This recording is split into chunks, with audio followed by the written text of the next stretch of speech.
Salut à tous, je suis Naïm Terrache et bienvenue dans La Grande Évasion. Ici, on vise la liberté financière sous toutes ses formes, on parle investissement, business, argent et développement. Si toi aussi tu veux t'évader de la routine et de ton boulot un jour, assieds-toi confortablement, on avance ensemble. Ce que je vais vous proposer est à la fois extrêmement lucratif et extrêmement risqué. T'as décidé de jouer le tout pour le tout, de ramasser le paquet et de te tirer à Vegas, c'est ça?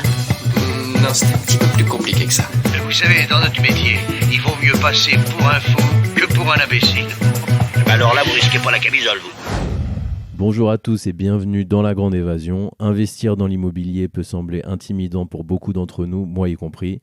On ne sait jamais par où commencer, avec souvent trop de détails à considérer comme la recherche, la négociation ou le chiffrage des travaux et j'en passe. Le processus peut rapidement devenir un enfer. C'est ici que Simon van der Driesche et son équipe sont intervenus et ils ont résolu ce problème en créant Chaka, une entreprise dédiée à accompagner les acquéreurs particuliers, nous, dans leurs projets d'investissement locatif. Avec une vision artisanale et sur mesure, Chaka se démarque par son approche durable et son souci du détail.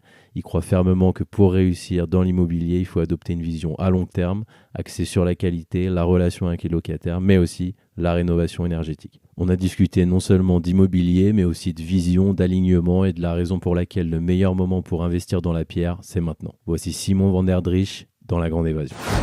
Simon, bienvenue dans La Grande Évasion. Bonjour Naïm, merci de ton invitation. Eh ben, c'est un grand plaisir de t'avoir.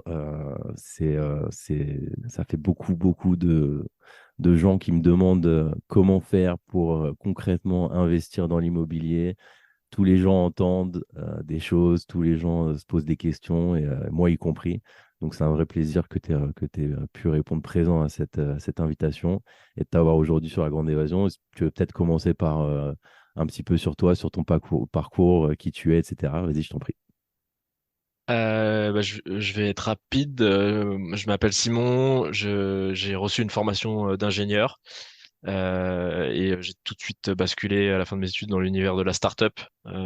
J'ai participé à la création d'une start-up dans l'univers de la tech pendant 10 ans. Entre 2011 et 2021, je savais que voilà, moi j'avais besoin d'être dans un univers de start-up, de création. J'aime cette idée de créer ex nihilo des projets et de les voir grandir. Et puis après 10 ans de tech, j'ai eu envie de changer pendant mes 10 années de startup tech, moi j'habitais Paris et comme beaucoup de gens, moi je me suis posé la question de est-ce que je m'achète mon appart ou pas. Et puis les prix parisiens étaient quand même très élevés. Moi je savais que j'avais des velléités de quitter Paris quand même assez rapidement, donc j'avais pas envie de m'acheter un appart, de devoir le revendre trop vite, etc. Et donc finalement, je me suis tourné vers l'invest locatif et j'ai commencé à monter des projets d'invest locatif en me disant, voilà, ça me construira quand même un patrimoine immobilier pour, entre guillemets, mes vieux jours, quoi. Je voyais bien autour de moi que globalement, l'immobilier en fin de vie, au moment de la retraite, c'était quand même un truc qui te ramenait un complément à ta retraite, qui te permettait de maintenir ton niveau de vie. Et donc voilà, je me suis lancé dans le locatif. À l'époque, j'y connaissais rien. J'ai fait mes recherches, j'ai commencé à faire mes calculs, faire mes fichiers Excel, jusqu'à me lancer dans un premier projet. Et puis, finalement, comme ça s'est bien passé, j'ai pu en faire un deuxième et ainsi de suite. Et en fait, en montant ces projets, je me suis rendu compte que moi, ça m'avait plutôt amusé. J'avais trouvé ça relativement, enfin, il y avait beaucoup de choses à apprendre et à découvrir, mais j'avais pas trouvé ça horriblement compliqué. Et je me suis rendu compte qu'il y avait plein de gens dans mon entourage qui venaient me voir en me disant ah mais ça m'intéresse ce que tu as fait là, l'appart que tu as acheté, je vois qu'il se rembourse tout seul, comment tu as fait, explique-moi, j'ai envie de faire comme toi. Et donc j'ai accompagné entre guillemets, enfin j'ai coaché, j'ai conseillé pas mal de gens autour de moi pour le faire. Et je pensais qu'ils le feraient.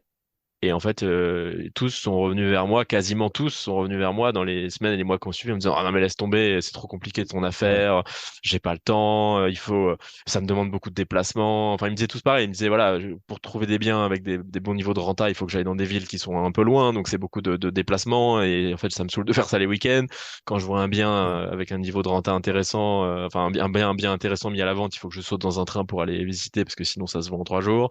Il faut que je chiffre très vite des gros travaux et en fait je sais pas faire, ça me fait peur. J'ai pas envie de gérer des locataires, la fiscalité ça me paraît compliqué. Enfin voilà, plein de raisons qui faisaient que finalement les gens ils freinaient assez vite en fait en me disant ouais mais en fait j'ai pas envie de le faire quoi. Et donc quand j'ai eu envie de sortir de l'univers de la tech, de me relancer dans quelque chose un peu différent, je me suis rappelé de ces expériences que j'avais eues en IMO j'ai bien compris il y avait un besoin, il y avait une demande. Et donc, je me suis dit, voilà, je vais lancer une startup dans cet univers-là de l'investissement immobilier, sachant que ça me paraissait cohérent aussi avec moi j'étais dans une quête de quelque chose qui avait du sens. Voilà, je voulais monter une boîte qui ait du sens au niveau sociétal, au niveau environnemental. Ok, Je suis quelqu'un qui suis très sensible au sujet écologique. Euh, et je me suis dit, voilà, l'investissement immobilier, ça a du sens au niveau écologique, puisque si on fait de la rénovation énergétique, on peut prendre des biens et améliorer leur performance énergétique. Donc, on peut appuyer sur un levier très important de la transition écologique. Et puis ça a du sens social aussi, puisque prendre des biens en mauvais état, les rénover et proposer de la location de qualité, du logement de qualité, c'est un vrai enjeu de société. Et on est en plein dedans en ce moment, hein, puisqu'on parle de crise du logement tous les 3 jours dans la presse. Et on voit qu'il y a plus du tout assez de biens à louer par rapport au nombre de gens qui cherchent. Donc voilà, pour ces raisons-là, je me suis dit, voilà, l'investissement IMO, c'est un bon sujet, ça a du sens. Et ça colle bien avec ce que je recherche. Et donc voilà, il y a un peu plus de 2 ans, j'ai fait un switch et je me suis ok. lancé dans cette nouvelle aventure qui est Chaka. Bah, super, super présentation. Il y a beaucoup de questions qui me viennent à l'esprit quand j'entends tout ton parcours qui a été super bien résumé. La première des choses, ouais, Chaka, tu le lances donc il y a 2 ans. C'est le nom de ta boîte, Chaka. Ouais. Et alors, par où tu commences? Parce que l'idée est là, la demande est là visiblement avec tous les pain points de tes customers et tout. Mais comment tu mets ça en place?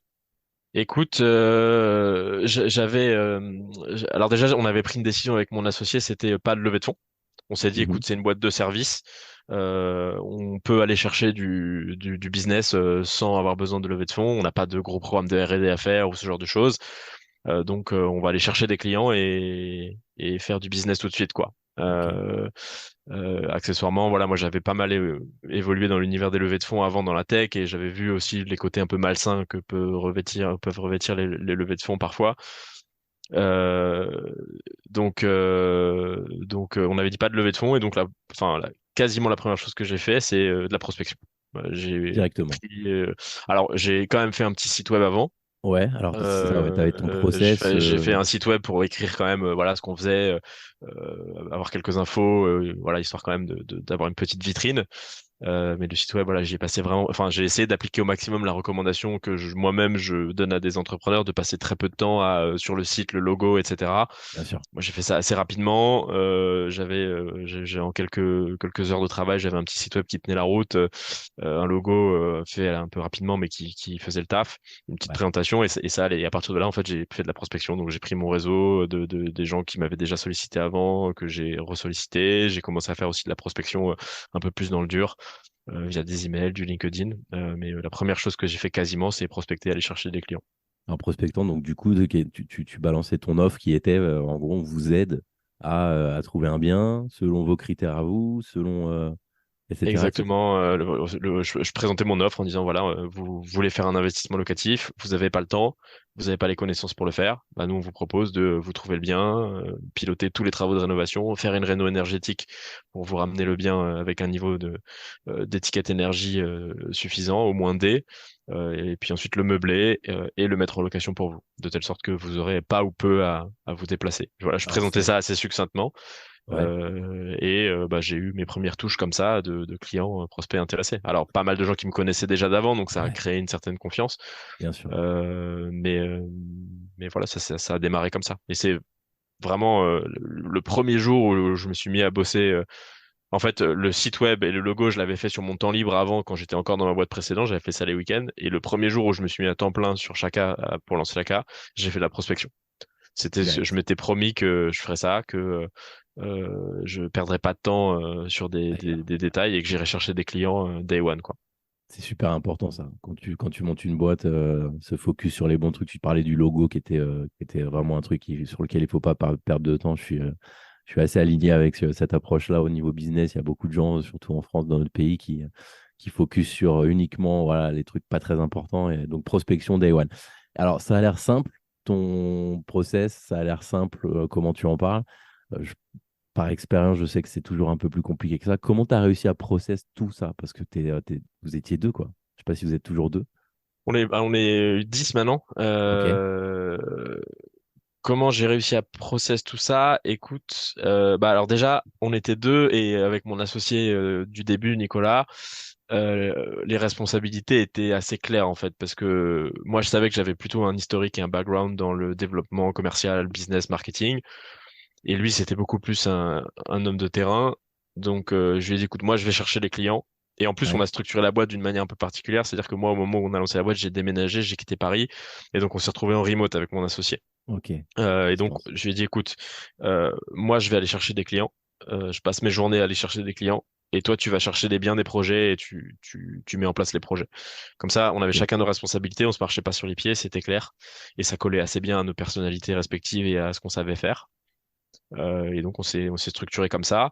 Après, moi, le process de développement commercial, bah, j'avais quand même un petit peu d'expérience déjà hein, dans le sujet. J'en avais quand même fait pas mal dans ma boîte précédente. Ouais, mon métier a toujours été autour du marketing, développement commercial. Donc, j'avais quand même déjà pas mal de billes sur comment faire ça. Ok. Euh, et, euh, et après, sur le process projet, on a fait au fil de l'eau en fait. Au C'est-à-dire fil qu'on de a fait l'eau. étape par étape. Voilà. On avait juste créé en fait. Enfin, moi, j'avais repris des projets que j'avais fait précédemment. J'avais créé une matrice Excel pour analyser les projets et pour les présenter aux clients quand Ouais, même. c'est ça. Voilà, pour pouvoir faire les calculs de renta, de cash flow, etc.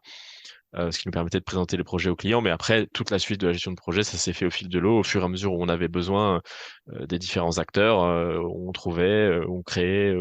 Alors, on avait déjà aussi chacun un petit peu de réseau avec Nicolas, de contacts qui nous ont aidés. Mais tout Ouais. le process projet, il s'est construit au fil de l'eau. Et d'ailleurs, il est quand même encore, alors là, après 2 ans, il est quand même très très bien huilé. Mais avec aujourd'hui, on a une chef de projet dans l'équipe et avec notre chef de projet, on continue de faire évoluer un peu ce process au fur et à mesure, quoi. Ok. Et arriver comme ça d'un accompagnement complet, je suppose qu'au début, bah, au fil de l'eau, comme tu le dis, et après, maintenant, vous avez votre réseau qui est plutôt créé. Donc, ça va beaucoup plus vite, parce que l'immobilier, tu en parlais tout à l'heure, en 3 jours, les biens rentables, normalement, ils volent. Donc, comment tu arrives à avoir cette rapidité, cette vitesse d'exécution depuis le début? Bah, on est. Alors, bon, ce que tu dis là, c'est un petit peu moins vrai en ce moment parce qu'on est quand même dans un contexte très très particulier de l'immobilier et très très à l'arrêt en ce moment. Donc, ça va beaucoup moins vite en ce moment que ça n'a été. D'accord, tu le notes Euh, ça? Ouais, ouais, c'est Ok. vraiment une phase, enfin, qui d'ailleurs est pas ultra agréable dans l'histoire du développement d'une boîte quand tu te prends un coup d'arrêt comme ça dans ta troisième année à cause du contexte. Mais bon, on pourra en reparler un peu plus tard. Mais c'est vrai qu'au début, quand on a commencé, fallait aller très vite quand il y avait un bien intéressant qui tombait. Et bah, on a la chance d'être petit, donc c'est assez simple quand même d'être super réactif. Au début, on était que deux, même maintenant à 10, on se parle quand même super facilement.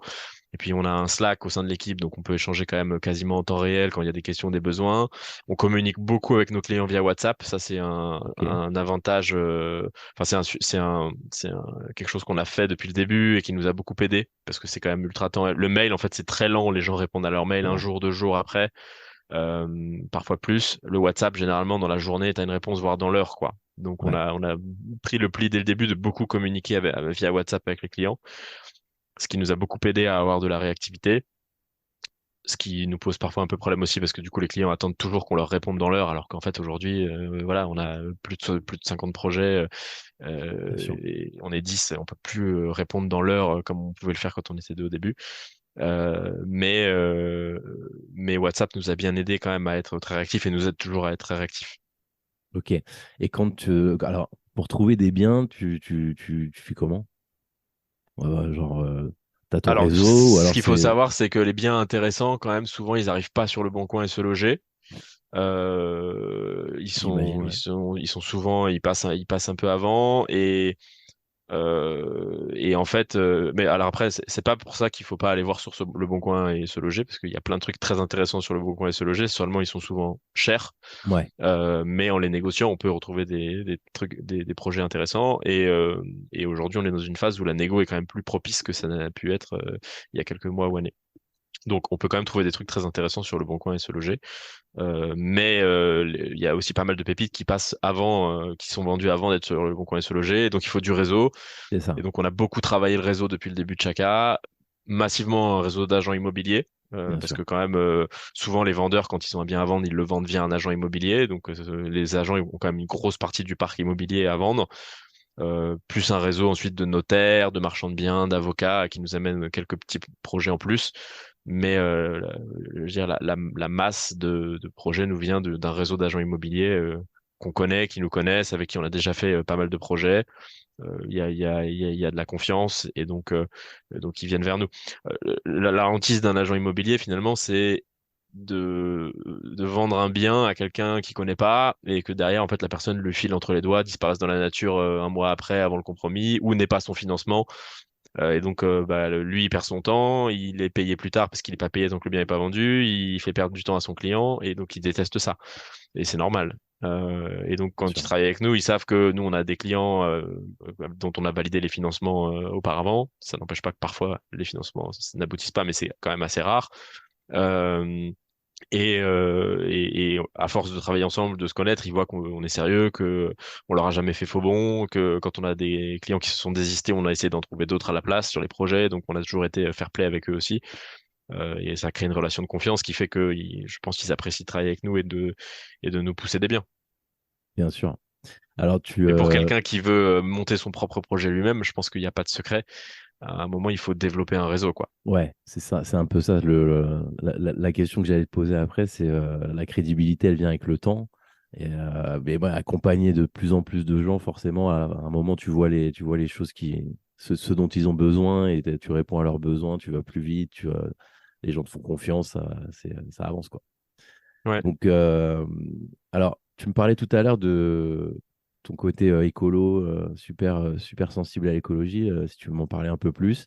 Et après, on parlera de la Chaka Touch, l'accent que vous mettez sur la rénovation, qui est mécaniquement un sujet d'actualité. Si tu veux en parler, vas-y. Bah, écoute, moi, c'est un sujet, une prise de conscience qui a émergé chez moi peut-être dans les 5, 6 dernières années, qui a Ah ouais, commencé timidement il y a 5, 6 ans. Je sais plus exactement quand ça a commencé.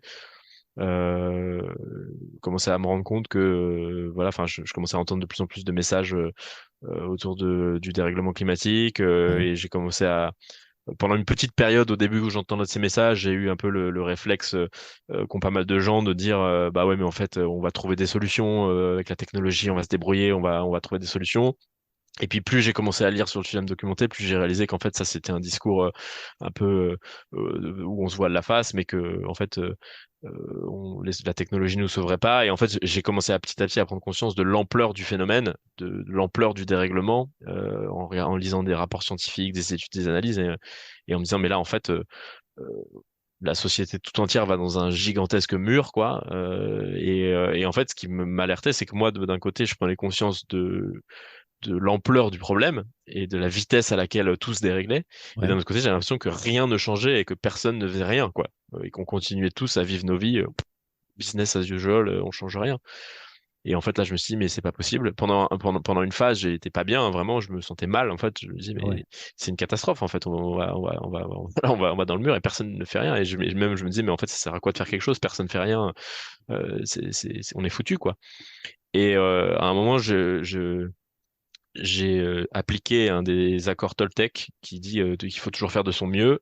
Et je me suis dit, bon, tu peux pas faire pour les autres, tu peux pas sauver l'humanité à toi tout seul. Par contre, tout ce que tu peux faire, c'est à ton échelle, essayer de faire du mieux que tu peux pour déjà au moins te sentir bien toi vis-à-vis de ce que tu fais par rapport à ce problème de dérèglement climatique. Donc j'ai essayé de faire énormément d'efforts ces dernières années, de travailler sur bah, les trois points principaux, hein, travailler sur le transport, l'habitat et l'alimentation. Transport, bah, j'essaie de faire un maximum de déplacements à vélo. Je fais ok. très très peu de déplacements avec un moyen de transport carboné, sauf quand vraiment je peux pas faire autrement. Je prends énormément le train, je prends plus l'avion depuis plus de 2 ans. Avant, je prenais quand même régulièrement l'avion pour voyager, partir en vacances, etc. Maintenant, voilà, j'ai pris le parti de dire bah, je ferai plus de vacances dans des pays lointains, sauf Wow. en prenant des années complètes sabbatiques et en y allant en bateau ou je sais pas comment, mais voilà, Ok. je prendrai plus l'avion. T'es super engagé quand même. Euh, C'est une sensibilité qui est super présente chez toi, même ça se voit comment tu en parles, c'est important pour toi.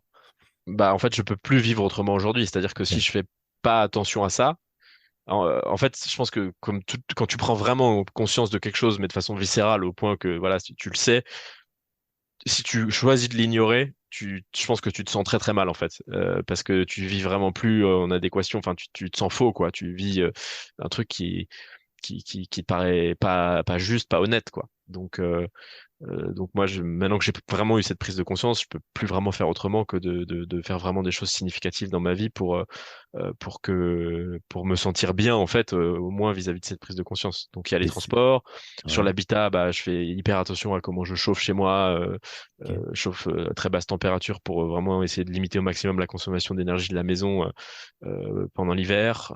Et puis sur tout ce qui est alimentation, je migre petit à petit vers une alimentation végane. En tout cas, je mange plus de viande rouge quasiment jamais et très peu de viande. Je suis pas vegan à 100% parce que j'ai reçu une éducation avec une alimentation carnée et ça m'arrive encore de manger un peu de viande quand je suis à l'extérieur au restaurant, etc. Mais quand je suis chez moi, je mange végétarien maintenant et petit à petit, je switch de plus en plus. Donc voilà, j'essaie de travailler sur les différents sujets pour essayer d'être le plus respectueux possible à mon échelle et me sentir aligné vis-à-vis de cette prise de conscience écologique. Tes croyances, ouais. Et forcément, mécaniquement, ça a impacté ton business, parce qu'on est toujours un petit peu notre business aussi. Et du coup, c'est arrivé un peu, j'ai l'impression, pile au moment où les rénovations énergétiques, les lettres, le lettrage, si tu veux revenir là-dessus, une explication un peu plus claire que la mienne, Ouais, est bah arrivée. quand on a discuté de lancer Chaka avec Nicolas, mon associé, moi je lui ai dit, écoute, je veux pas juste faire de l'invest locatif pour faire de l'invest locatif. Il y a déjà des acteurs qui font ça. Euh, c'est sympa, mais je trouve que ça manque de sens. Et puis Nico, c'était aussi quelqu'un qui était, enfin, qui est à fond dans les travaux. Lui, ce qu'il aime, c'est les travaux, c'est rénover, c'est voilà, prendre des biens pourris et en faire un truc bien, quoi. Et donc, on était assez alignés là-dessus de se dire, en fait, nous, on veut rénover, quoi. L'idée de faire de l'invest locatif, c'est pas juste d'aider des gens à s'enrichir encore plus grâce à l'investissement locatif. L'investissement locatif, c'est quand même de rénover du parc et de contribuer à quelque chose qui a un peu de valeur sociétale, quoi. Et à ce moment-là, bah, moi, j'étais en pleine prise de conscience écologique et je lui ai dit, bah voilà, il faut qu'on fasse de la réno énergétique en plus de la réno classique, qu'on se contente pas juste de faire du beau, mais qu'on fasse du quali énergétiquement aussi. Et donc, on est tombé d'accord là-dessus. Et en fait, ça, c'était avant la réforme du DPE. Donc, le DPE, c'est la lettre ABCDEFG là, qui classe les logements selon leur performance énergétique. Et donc avant la réforme du DPE, donc pour mémoire, le DPE a été réformé en juillet 2021. Ils ont changé la méthode de calcul. Avant, tu pouvais avoir des DPE où tu avais le DPE sur facture. Donc le diagnostiqueur, il prenait les factures et il divisait la conso par la D'accord, surface et ça lui donnait un DPE.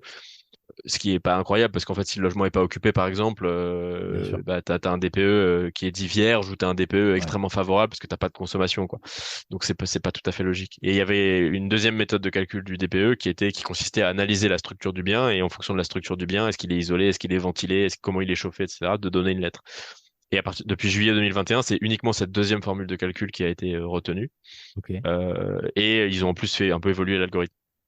Euh, et c'est aussi le moment où ils ont annoncé les interdictions de louer. Interdiction de louer du G, Qui ont du fait F frémir et pas mal du E de qui ont gens. commencé à faire frémir un peu les gens. Et ce qui est drôle, c'est que avant juillet 2021, quand on achetait un bien et qu'on demandait les diagnostics, les agents immobiliers nous disaient non mais qu'est-ce que vous nous emmerdez avec vos Ah ouais? diagnostics? On vous les donnera avec le compromis, c'est pas important, Waouh. ça change rien. Enfin, on sentait vraiment que les DPE Ouais, ils c'était s'en pas un foutaient, truc, quoi. enfin le dossier diagnostic technique, c'était vraiment un truc qu'il fallait donner, mais que vraiment tout le monde s'en fichait un peu et que de toute façon on regardait pas trop ce qu'il y avait dedans.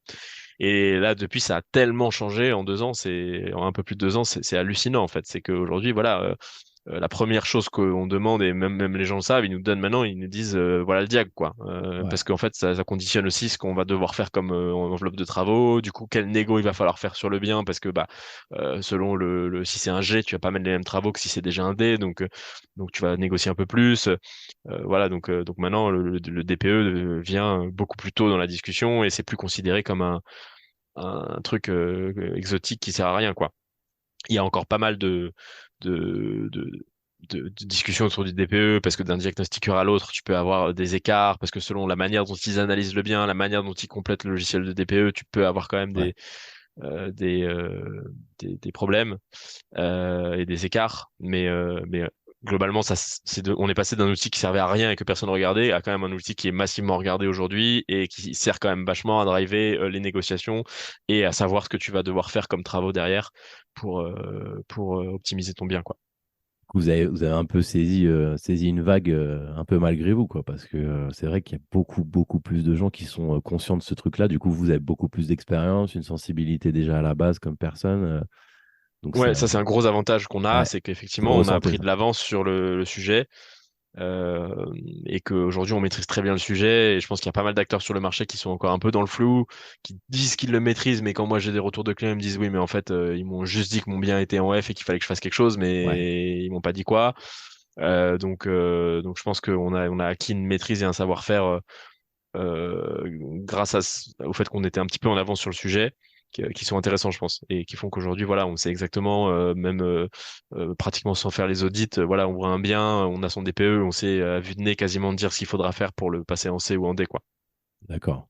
Et donc, vous étiez deux au début, maintenant vous êtes 10, donc il y a une croissance qui est plutôt pas mal. Pour 2024, c'est quoi tes objectifs? Bah là, c'est survivre en ce moment, si tu veux. Ouais, On a fait à ce point-là. deux belles premières années, beau développement, belle croissance. On est passé de 2 à 10 en 2 ans, un peu plus de 2 ans. Et là, on est dans un contexte immobilier qui est très chahuté, hein. Ok, Les taux qui ont explosé font que bah, mécaniquement, les cash flows des projets ont pris un peu du plomb dans l'aile. On est petit à petit en train d'en sortir, mais on était dans une phase où les vendeurs voulaient pas négocier les prix. Ils étaient encore psychologiquement ancrés sur les prix avant hausse des taux. Donc en fait, ils mettaient des biens à des prix qui étaient les mêmes qu'avant la hausse des taux, mais on avait des taux qui étaient passés de 1 à 4 ou 4,5. Et du coup, bah, ouais, les projets avaient pris sérieusement du plomb dans l'aile. Plus bah, la presse qui quand même fait pas mal de bruit en parlant de crack, de crise immobilière, de crack imminent, ouais, voilà qui fait flipper les acquéreurs. Plus bah, le gouvernement qui fait des évolutions réglementaires avec le projet de loi de finances 2024 où on est dans le flou total sur qu'est-ce qui va être conservé au niveau de la fiscalité, LMNP ou pas, etc. qui fait flipper tout le monde.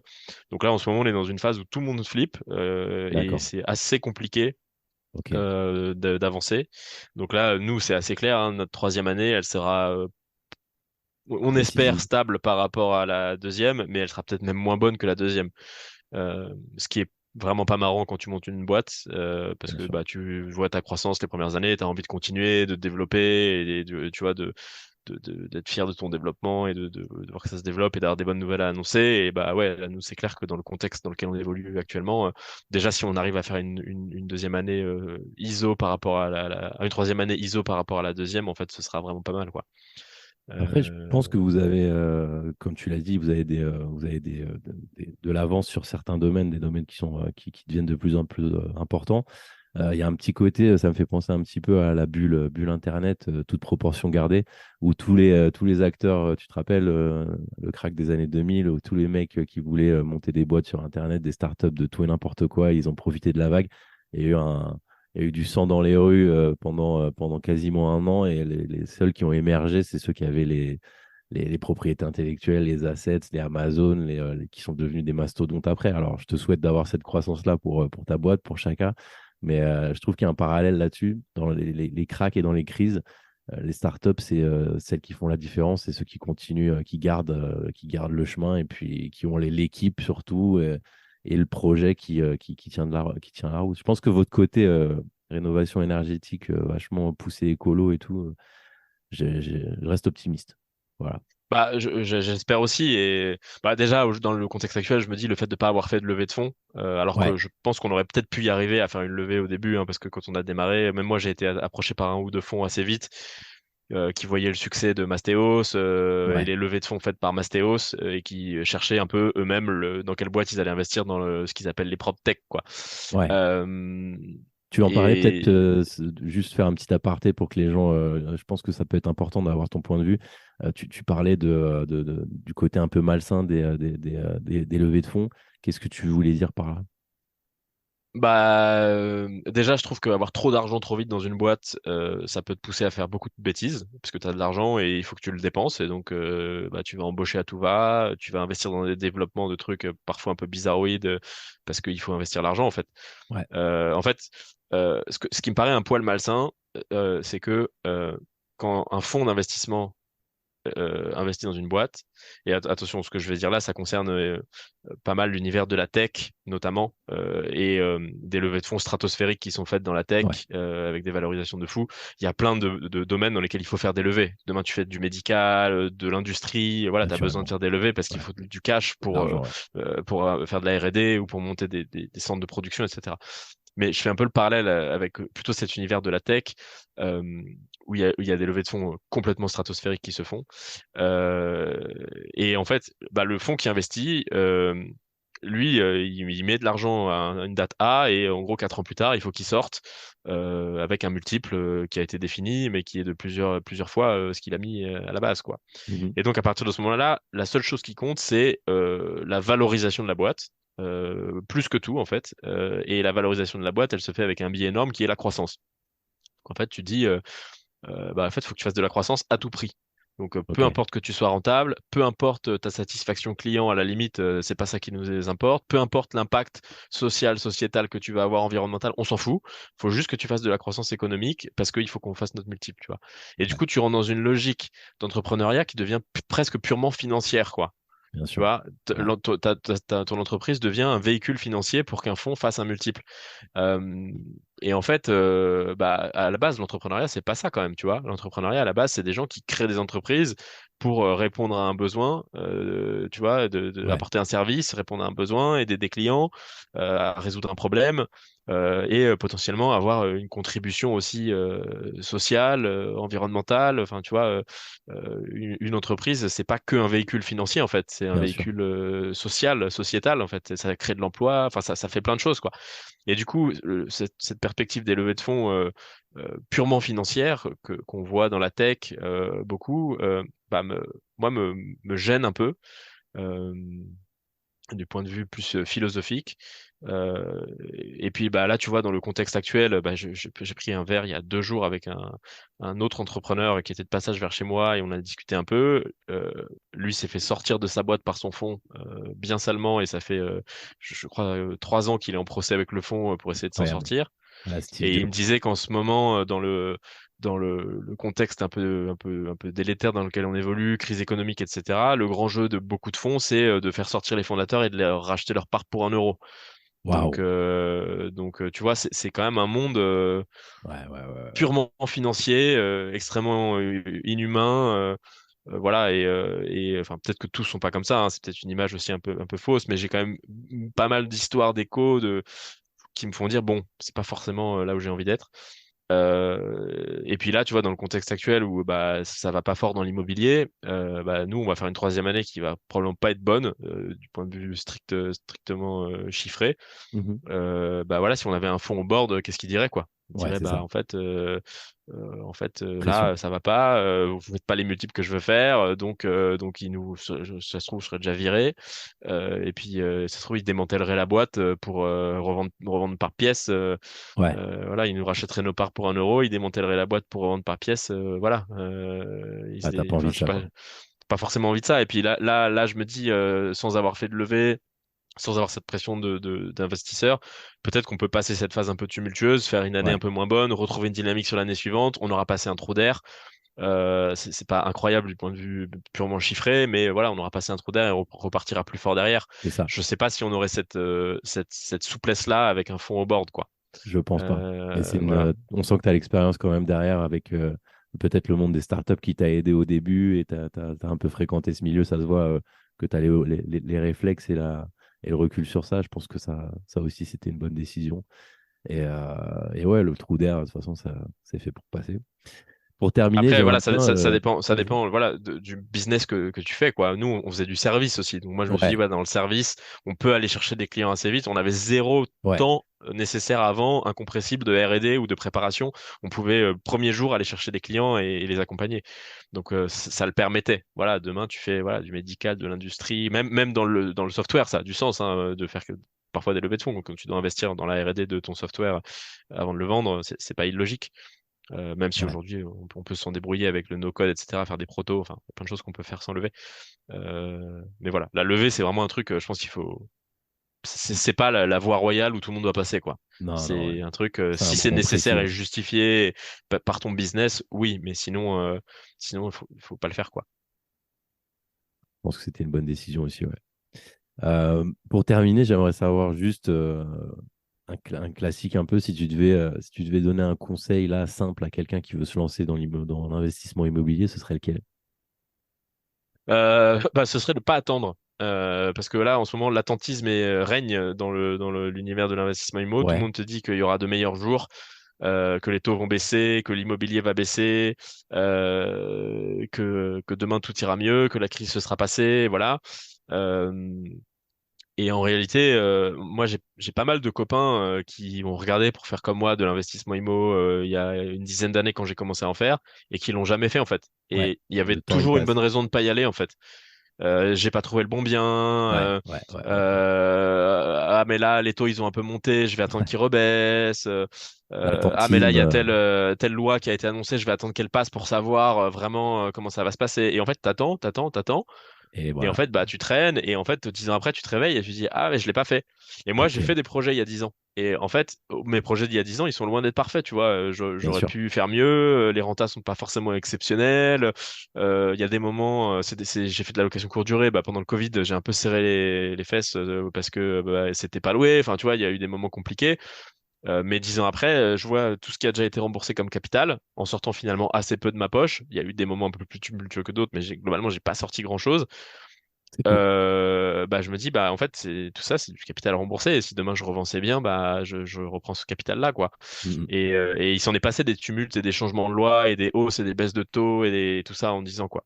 ouais. Donc, Foncez, quoi. même si aujourd'hui le climat il paraît pas bon, c'est souvent quand le climat paraît le pire que ça vaut le coup Ouais, d'y aller parce qu'en fait personne veut y aller. Donc là, comme personne veut y aller, si toi t'y vas, bah oui, tu vas peut-être pouvoir faire une négo incroyable c'est parce qu'en ça. fait le gars ça fait 9 mois qu'il veut vendre son bien, il en peut plus et il veut juste le vendre. Donc peut-être que tu seras celui qui arrivera à décrocher la négo incroyable. Ouais, Tu vas peut-être avoir des taux super élevés, mais ça se trouve, dans 2 ans, ils auront rebaissé, tu renégocieras ton prêt, et in fine, tu auras eu un super prix et des taux intéressants. La loi, elle va peut-être changer, mais les lois, elles font que changer tout le temps. Et puis, globalement, de toute façon, le gouvernement, je pense qu'il a quand même besoin des propriétaires bailleurs pour bien sûr. bah, entretenir du parc, rénover, surtout dans un contexte où il faut faire beaucoup de réno énergétique. Donc, je pense qu'ils vont pas non plus complètement tout dézinguer et Bien punir les sûr. propriétaires bailleurs. Donc en fait, il y a toujours, enfin, il y a Foncez, quoi. toujours une lueur d'espoir, quoi. Et je pense que ça vaut le coup d'y aller, en particulier quand personne veut y aller, quoi. Parce que Ok. nous, on a fait une négo il y a une dizaine de jours là. On a fait une négo où le bien, on l'avait vu passer en juillet à 400K et 425, je crois. Et finalement, là, on a eu une offre acceptée en octobre à 325, 100K Waouh. de moins, tu vois. Waouh. 100 cas de moins, ouais. Un Donc quart. il Waouh. commence à y avoir de belles négos qui se font sur le marché, quoi. Ok. Eh Alors ben, c'est pas le cas tout le temps. Il y a encore des vendeurs qui sont un peu obtus, qui sont encore sur les prix d'avant. Enfin ouais. voilà, c'est pas gagné d'avance. Mais il commence à y avoir voilà des belles choses à faire, je pense. Je laisserai naturellement ton site internet avec toutes les informations ouais, donc un accompagnement complet de A à Z avec Simon et son équipe. Merci pour le temps que tu m'as accordé et merci d'avoir répondu présent sur la grande évasion. Si t'as un dernier mot avant qu'on coupe, vas-y, c'est à toi. Bah merci Naïm pour l'invitation. Et bah ouais, je vais redire ce que j'ai dit juste avant, mais foncez. C'est dans les tempêtes qu'il y a le plus d'opportunités à saisir, quoi, que ce soit en immobilier, mais en création d'entreprise aussi. Voilà, c'est les boîtes les plus solides, les plus robustes, les plus pérennes se sont souvent montées dans temps de crise. Donc foncez. C'est noté, on fonce. Et merci encore pour ton temps et à très bientôt pour de nouveaux projets. Merci Simon. Merci Naïm. Ciao, ciao. Si vous pensez que l'épisode peut intéresser quelqu'un, foncez, lui envoyez le lien. Si vous avez des questions, n'hésitez pas à m'envoyer un message, je laisserai un lien en description. Et d'ici là, restez connectés. Je suis Naïm Terrache et le but, c'est la grande évasion.